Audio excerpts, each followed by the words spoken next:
70s and very thin, but she had a most beautiful face. Very cultured, graduated from Access County College of Nursing.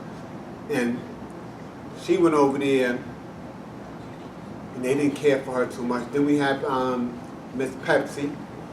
She was tall, slender, light-skinned, very pretty. Tracy Norman, which you might know of as the model. They didn't care for her too much because she was very dark and pretty. They didn't care too much for the Jersey girls back then. Then once we start going to the balls over there and they start coming over here, which they start coming to Miss Donald's ball, because Miss Donald used to have a ball, and she used to have it in the Continental Ballroom, which is now Newark Emergency Services, or the Irvington Manor, where David Burrs used to be.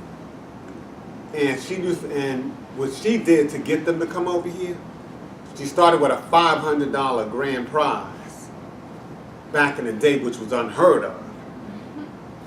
But then when she raised it to $1,000, them suckers was coming over here by the busload. You couldn't tell me that there wasn't a lot of people inside of that Continental Ballroom. I mean, it used to be packed. But then they used to come over here, and then they came over here with furs and jewels and stuff, being fabulous. Until they met up with a boy called Keith Knox. Keith Knox was one of these persons that never worked a day in his life. But he knew a good piece of material when he saw it, or a good jewelry when he saw it. Because he'll wait for them girls outside and get their stuff. Mm-hmm. Was he like a masculine dude? Like he was like a like, he used to date. He was like a trade. Oh no, that was Miss Kim Hall's husband. Jiggle. Yeah, nah. Well, he dated Miss Kim Hall, and Miss Kim Hall was one of them other statuesque black beauties you ever wanted to see. Yeah, she was very curvaceous, very voluptuous. And she the only one that could calm that fool down. Because he will rob you for any piece of gold, diamond, fur that he could find. Well, so one thing, can I just interject? I mean, as you're describing all these folks, one of the things Ms. Pucci has let us do is digitize some photos of the ballroom scene from the 80s. And these are mostly in New York City, although some in Irvington Manor, I think, and a few in Newark, if I recall.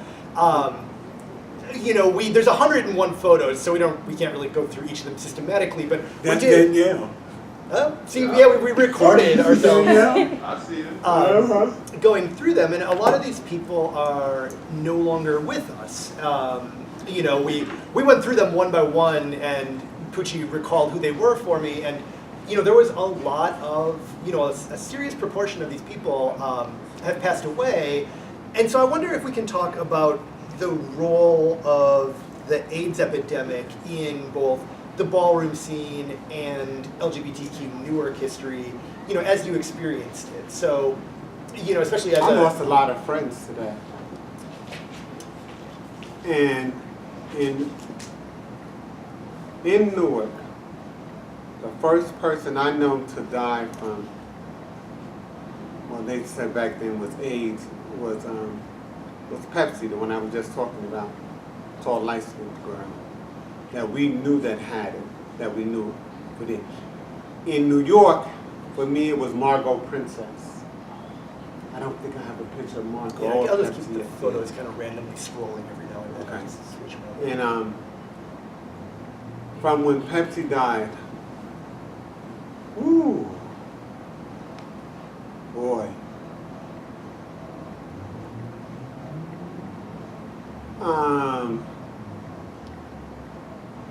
I could say, besides Una, Bernie, Reggie, most of the people I know have passed from back then. A lot of them passed from HIV. Quite a few were killed too. Yeah. Yeah. Yeah. Newark was very well known at one time that, you know, it was easy to get killed in Newark. So Yeah. and But they ain't had nothing to do with LGBT. And But I think there was even somebody because a lot of people in New York slept around. A lot of people here got it from Cardingies. Cardingies was Essex County Correctional Center. It was not always in Newark. It used to be up in Caldwell, up of Bloomfield Avenue, they called it Cardingy. And once, you know, the people get arrested and get locked up, everybody slept with everybody up there. So they was passing it around up in that place like no tomorrow. Because the jailhouse, they had had nothing else to do, so everybody was sleeping. Now, as far as women go, I knew very few women that died from HIV unless they were into drug use. You know, shooting up with needles and stuff like that. But most of the transgender people died because they were sleeping with each other's things. I never understood that because I couldn't do that to save my life.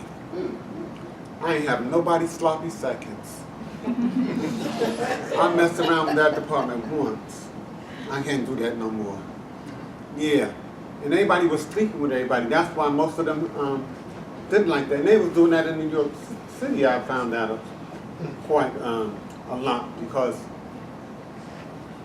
a lot of the, they talk about each other behind each other's backs a lot. A lot of gay people do that, just, you know, especially those are competing in the ballroom scenes and stuff like that. And so, if I'm dating you and we're close, but then all of a sudden you catch the eye of somebody else, that person is going to tell that person, and they're going to tell that person and tell that person, and they keep doing it. But then everybody going to try to sleep with you because they heard you this good and bad. And it's go on, and that's how they kept spreading stuff all over the place. But up in Caldwell, it was just whoever could sneak out their cell. Yeah. Because I used to get all the dirt, because I ain't never been up in there. I went to visit a guy in there one time, and that was all she wrote. That was the most craziest place to ever go up in. Because I didn't know how they get locked up in there. You go in one door, they search you. You go to another door, they search you. And before you can go up in the city prison, they got you locked in the stairwell. That was enough business for me. I went up there once, I ain't never went outside, I ain't never visiting you again. And they all round up in there, sleeping around up in that place. That's how they spread that HIV a lot. Yeah.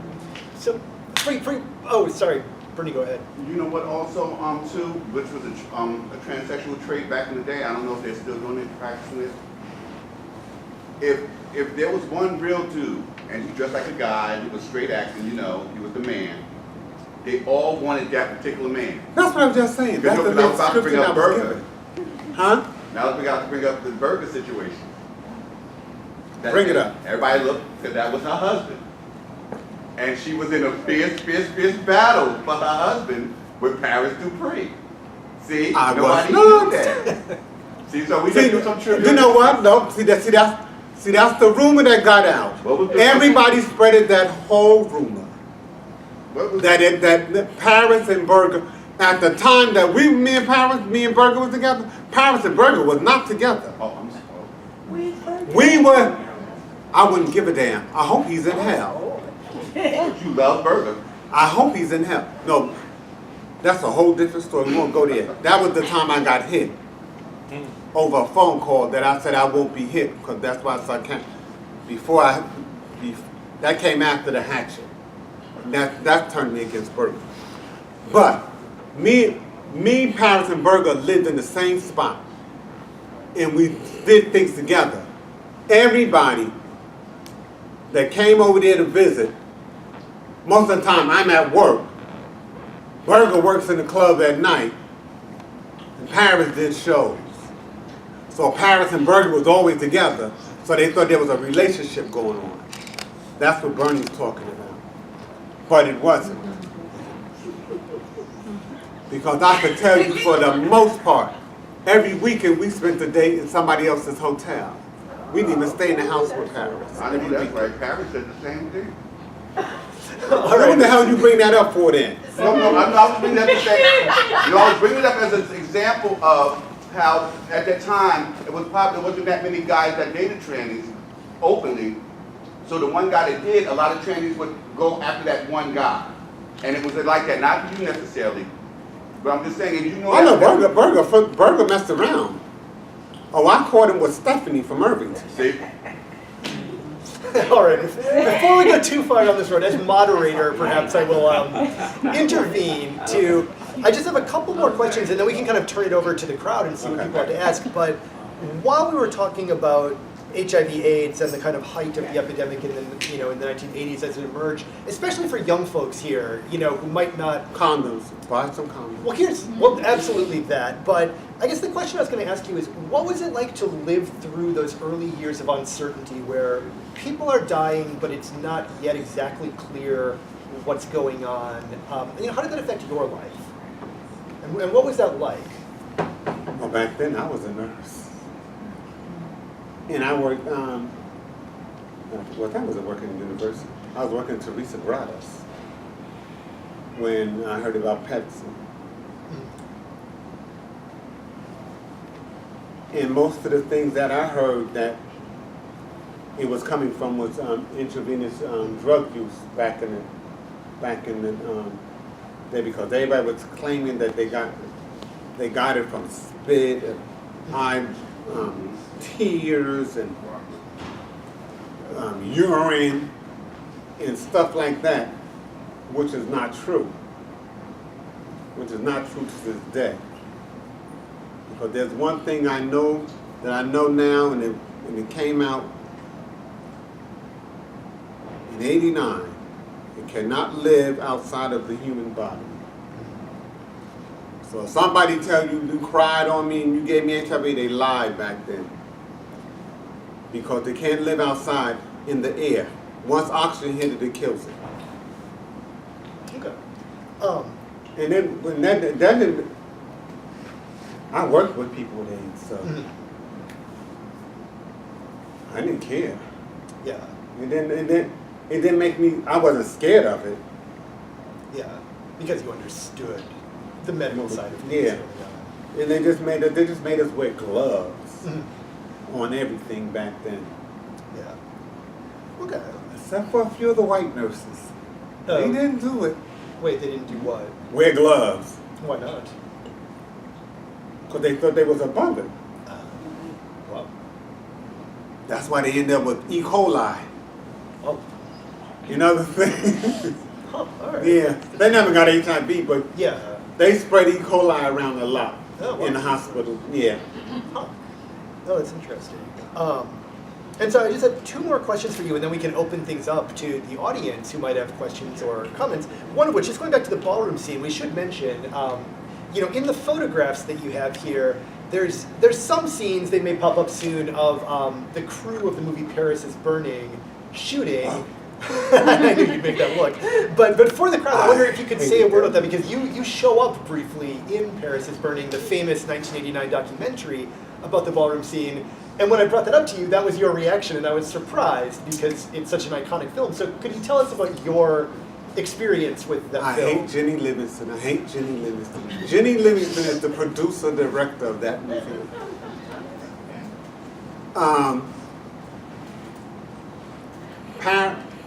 Paris Dupree was a magician. I'm going to put this out here. And this is why Bernie brought this up, because me and Paris was always magician. Paris came to me and went to Mr. Paris had just got the flyers printed up for the 1988 Paris is Burning ball, because there was a ball to it. And Paris had got the tickets printed up, but Paris just had the tickets in the box. And I think she got the money for the tickets from Dory and Corey to buy the tickets, who was also another big, elaborate person. And Jenny was over at the house, and they was going to start this thing, and I knew they was talking about it.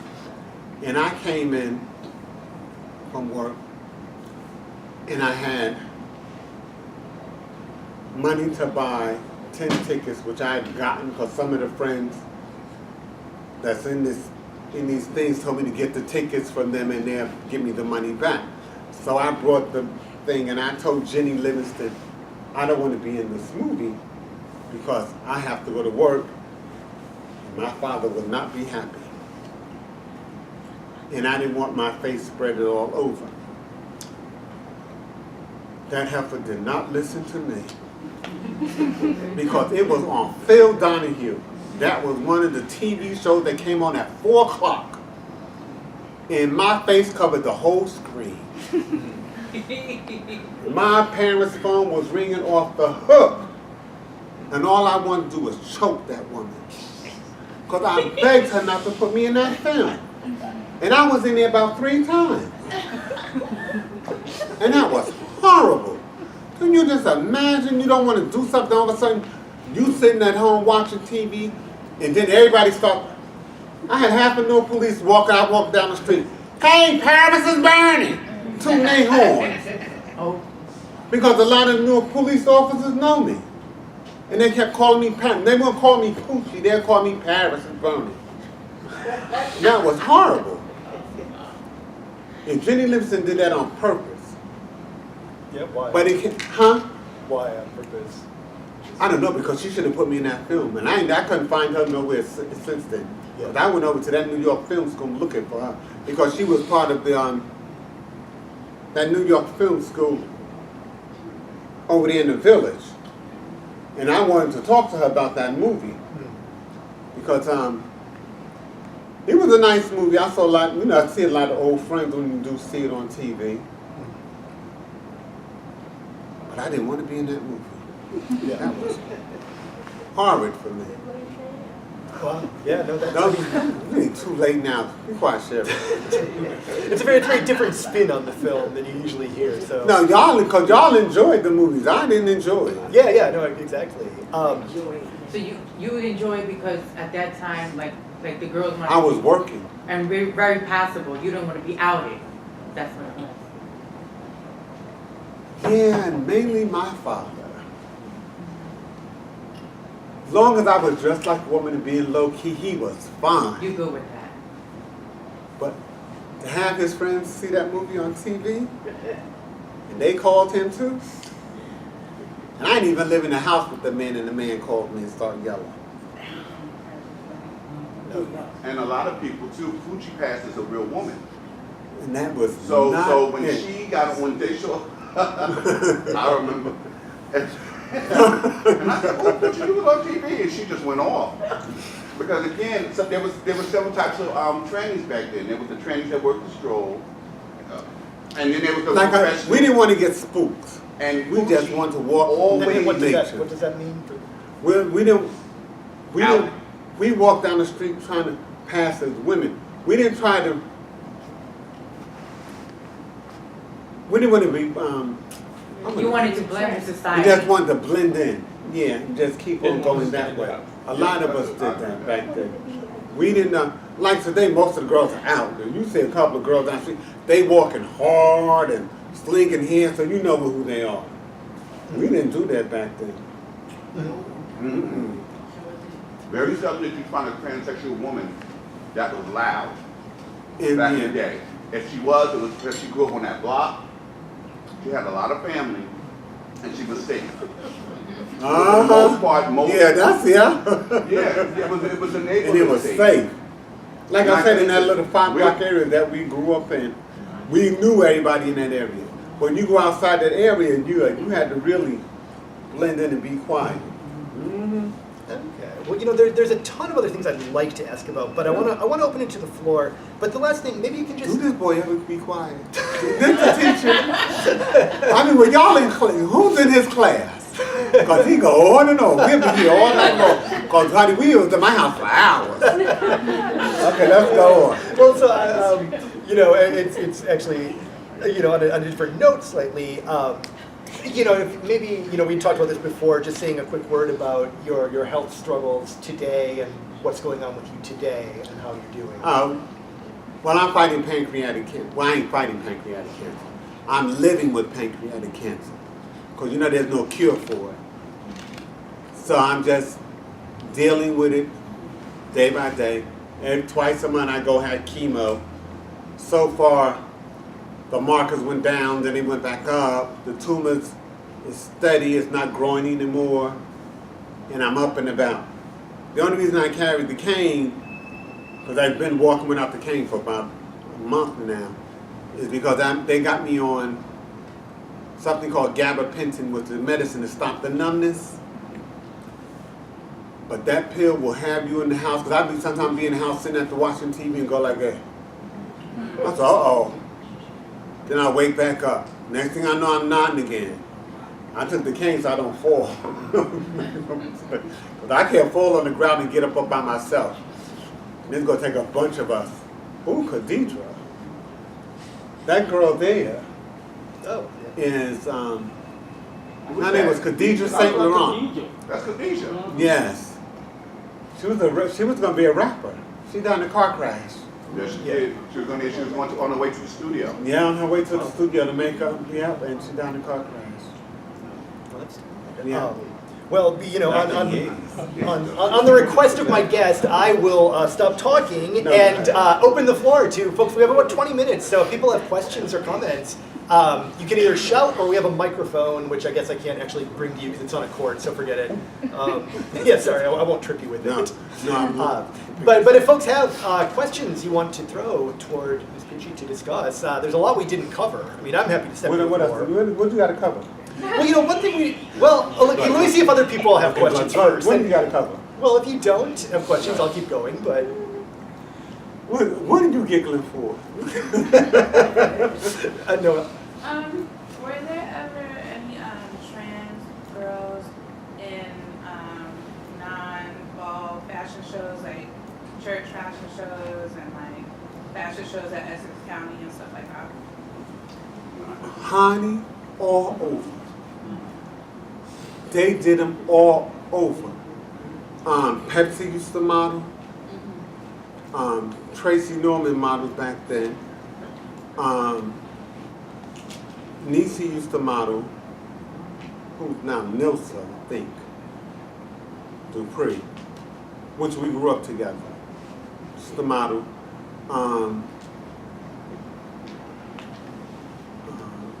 There was a lot of trans femmes, and there was a lot of boys that also modeled back then. They modeled, yes, Bernie. Also too, I'm old, I was there. It was, Jersey and Newark was a little different from the regular ballroom scene. Our ballroom scene was always fashion shows. We were always known for fashion. We was always known for things that we would do that would involve straight people. You know what I'm saying? Even Paris's balls in Jersey, not Paris Dupree, but the other Paris and Bobby Whitenham, their main audience was straight people, straight women. Cause that's what we did. Yeah. I think that I would love to ask the piggyback off a question to Poochie is that you talk about the eras of the femme queens, because I think the looks came in eras. Because you understand what I'm saying? There wasn't everybody, when you came out, everybody didn't have the boobs, and then when Danielle came out, they had just started messing with their face, and unlike today, with women getting injections and all those things. Okay. There, two different cities, two different things. Okay. When I came out, most of the femme queens was using estrogen and hormone shots that we used to go get off of 110th Street, and we would do them over here in Jersey, and that's what mainly we use. But in New York, they started experimenting with silicone, and they were inflating their bodies along with their breasts, mainly cheekbones. That was a big thing for them back then. They would love to go get the little base shots on their little cheeks and get their little cheeks done, and then their little chin. Then they went from that to the nose jobs. Everybody had to have a nose job back then. But then they start going to different doctors because then the nose start looking different because at one point in time, everybody had the same nose. You could see the same nose on the same girls. Yeah. Because they always going to the same doctors. Then they start going to get implants. Back then, implants was with silicones. They came in, I think they came in like 5 different sizes back then. I think they started with A to E. E was, you know, being a bigger, being like a double D cup or something like that. And they went up like that. Until now they use saline, which I heard, because I don't know nothing about that. Because I'm from the old school, I have silicone that has never been messed with or touched, and every time I go get a membrane, by the grace of God, it's still good. Wait, well, you got it pumped or you got it? No, I have it bag. Oh, you got it.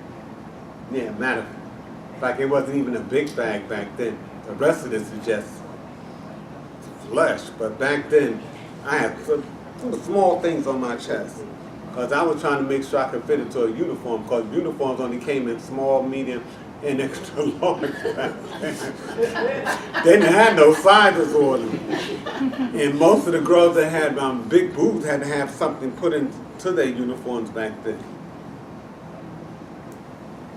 What else did you add to that, Bernie? Well, no, what I was trying to get at is that there was, and I remember it so vividly, because I remember the first time I saw a trans woman. And I said, oh my God, she's so pretty. But then as time went on, beauty changed. The idea of beauty changed for trans women. You can identify with that. Yeah. It just became, much like the ballroom, it took on a life of its own. Because I remember when Joanne was giving shots in Queens. Remember Joanne? She's still alive. Yeah, she was on the news. I want you to know. I'm just saying, but that was the life thing. And She wrote a book. And I was watching. I don't mean to take up too much time. I was watching Will and Grace, the second episode, when they talked about how the old queen's trying to date the young queen, and it made me think about what standard of beauty was at that time, and how much they would go for beauty. And Sherry, we can admit, I think some of the most beautiful femme queens I met was when there was no moans. I mean, there was no seal. There was and I would look at people and I was like, you were born like this? And really being fascinated by the transgender aspect of it. But today, you could become a woman in 6 months today. Yeah, because now today, can I say? Yes. See, the difference between back then, you know, like they were pumping. So they were getting they're voluptuous. Mm-hmm. Now they want more of a statuesque, thin girl. Now they're doing facial feminization. Back then, like I got the pumping here, the pumping here. That was the era that the you nose. came in. Era. And Sanaya, you're from Sanaya's era. Yeah. Sanaya Ebony has the same look. And also, that's what I'm trying to get at. With Poochie in them era, it was such a different type of beauty. And you see that once we made a step. Oh no, but no, because we had that back then too. But we had a lot of them had that. We had some that overdid it and some that didn't do it. Some of them, a lot of them did it, but they did it low key. And it took their time and they marinated. And they did it in stages. Some of these people, some of them, like she said, they like to go get it done quick, like you said, in the 6 months. But some of them took that time and did it over time. Like, who can I think?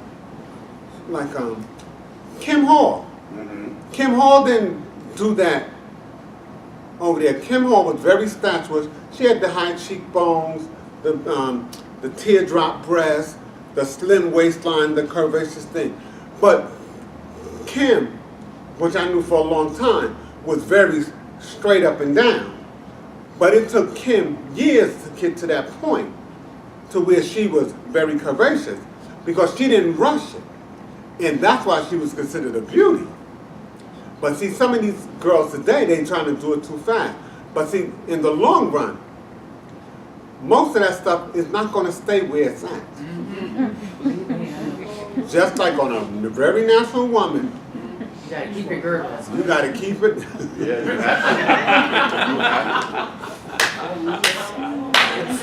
That's the truth. And another thing now, you know what it is, from what I've seen in the scene and everything, like the girls back then, they wanted to feminize themselves. Now it's like, we have the help from insurance and all this. Exactly. So now we don't gotta kill ourselves, working in call, or risking our lives. Now we got the insurance, you know, and we could take our time, and now a big thing with the girls is the vaginoplasty. Wait a minute, what you mean insurance? You get insurance, yeah. You get Insurance. Yes, Poochie, they got electricity and they get insurance. Like Insurance pay for a lot of cosmetics? Yes. It's changed. Oh my God, honey, my girlfriends are probably rolling over their It's grave. changed. When I tell you how much time they walk up and down the stroll to get a little cheekbone, y'all talking about the insurance pay for it now? Well, the thing is, you gotta live in the city. Yeah, you Because gotta I live do here, it. but I put somebody's address, an old school girl that I know, and I get my insurance there, and I get all my Oh yeah, the medical. Medicaid over there was always New York was always Yeah. more. Because Jersey, I mean, Yeah, that Medicaid over yeah, I had friends over here trying to get me to go over there and get a welfare check. I said, because I was working over here, but they said, no, you can still get a welfare check over there. They give them 2 checks a month over there, something like that. and if Here you're they get it positive, once pay a month. everything. And they get Medicaid and stuff. And also too, I want to give Poochie flowers while she's here. You know, most people don't know this. Poochie brought me into the ballroom scene, and after that, right on the cusp of that, the ballroom scene just shot, blew it just up. went everywhere. Yeah, it blew up. Yeah, it And also too, we don't talk about Poochie's third phase of Poochie's life. Poochie's raised about 50 children. She has babysitted 100. I babysitted. No, I babysitted and helped raise and people's these children. young men and women today are doing very well. Because she used to have at the corner, and my mother said, "Oh, that's a big woman." About Poochie, right? And Poochie used to have the kids, and she would have like 10 kids. And they would all be at the corner at McCarter Highway. You know how busy it is. But she had them trained that they would stand there. Oh no, They they wouldn't knew for a step, fact. they wouldn't move, and you would see Poochie, this big old woman with these 15 kids every morning. And I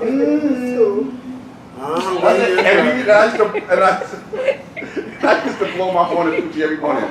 And You know what? And we're talking about a whole generation of children that grew up under yeah. transgender, don't call people's names, don't have no gay hang-ups. You understand what I'm saying? Because she Amen, raised God. it. We was down, yeah, we was down in court, and this strapping young man, if I must say so myself, he went up to Poochie and started hugging her. And You said, talking about, thank you. Remember They that? all do that. And it was so beautiful to see. 'Cause they know better. His love for her. 'Cause I don't had play nothing that. to do with who she was, Right. but it had to do with everything with who she was. And that's a testimony to Poochie. And I even work with women, she raised their children. And she say babysit, I say raise. Because 9 times out of 10, most children spend more time in school and you got